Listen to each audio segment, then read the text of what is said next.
How a Romance Novel Saved the Galaxy by Ariana Daralte. Chapter 10. Dooku! My dear Jocasta, would you care to explain why I was just spent the past few hours reading an admittedly fairly well-written romance novel?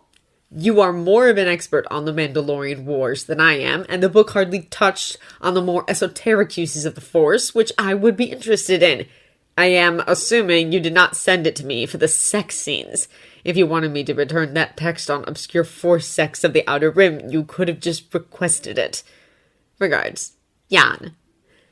Right before they jumped into hyperspace, Jocasta forwarded him a complaint to the council, which Jan very much doubted he was allowed to see, and a screenshot of the book as the #1 bestseller in Mandalorian space.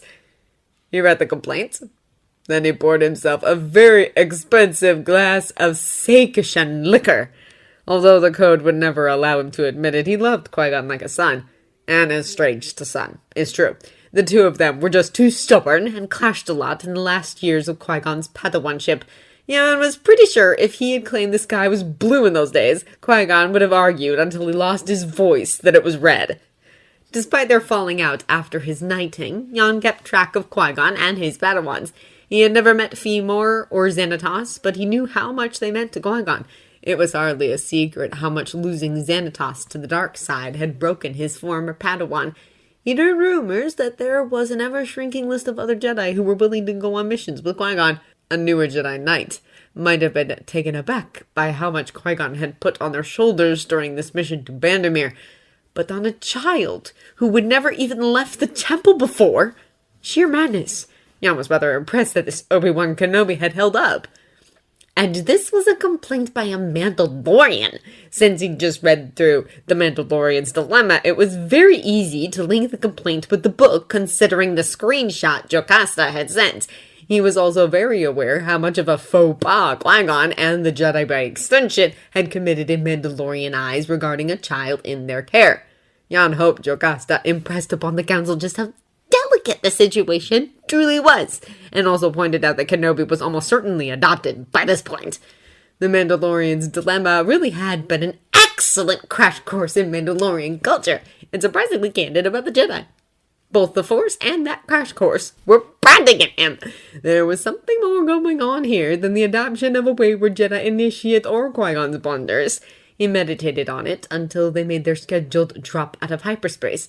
Jan checked on Komari, who was piloting, and asked for them to remain an extra half-hour in space so we could check his messages and the HoloNet. There were no new messages from Jocasta, but there was one from Sifo-Dyas saying he'd arrived at Jeddah. Attached was a taunting picture of an ancient copy of The History of the Wills. Cheeky!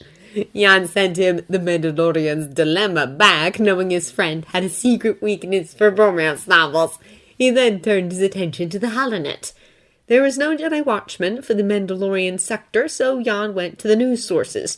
First, puff pieces on the novel. An opinion piece by a new Mandalorian decrying the glorification of violence that the book supported was contrasted with a piece by a true Mandalorian arguing not just for the culture depicted, but also that Jedi deserve to be warriors. You're okay there, Master. If you raise your eyebrows any higher, they're going to climb off your face, said Komari. She was scrolling through her own pad, no doubt catching up on the latest news about the trashy holovids she loved, which she thought he didn't know about. Quite, said Jan. All right, so the novel had given some Mandalorians a much more favorable view of the Jedi. He turned to politics. Very little was being reported. Geldabe had had no terrorist attacks from Death Watch in 2 months. There was an interview with a Duke Kriz about how well the building of new schools and hospitals was going. Economics was where his eyebrows started to climb again. Beskar prices were on the rise. There was an interview with an armorer Jur, which discussed traditional armor options for the modern Mandalorian. He skipped to the next section, culture. There was a discussion on the revival of Beskar. His comm chimed. A message from the Jedi Council. Komari waited semi-patiently for him to finish reading it. We're being diverted to rendezvous with a host of other Jedi at Centaurus. I'll be leading us to Galadron to take on the true Mandalorians. Will we get to fight them?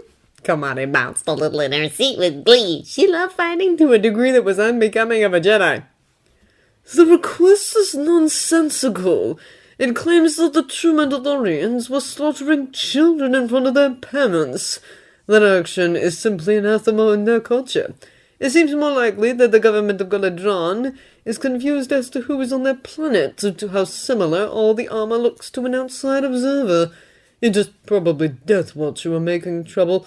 Perhaps that explains why the Civil War seems to have died down in the Mandalorian sector. The council had included a note that he was to investigate before doing anything, no doubt fueled by Jocasta explaining Holden Law's true identity. Okay, Master, so do I get to fight this Death Watch? Landslide. Most likely. Nodded was going to kill him. He flinched when Ian's hand was placed right over the burn on his back. You could have told me there was a griffin ripping my bodysuit. Nared growled. He held himself very still when he felt Kiwi's tiny handles that touched the burn.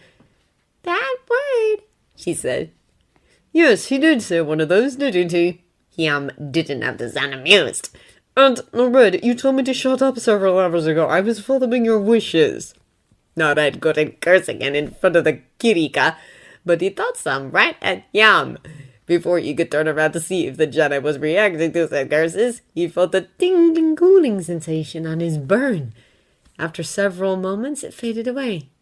There, the sunburn is healed,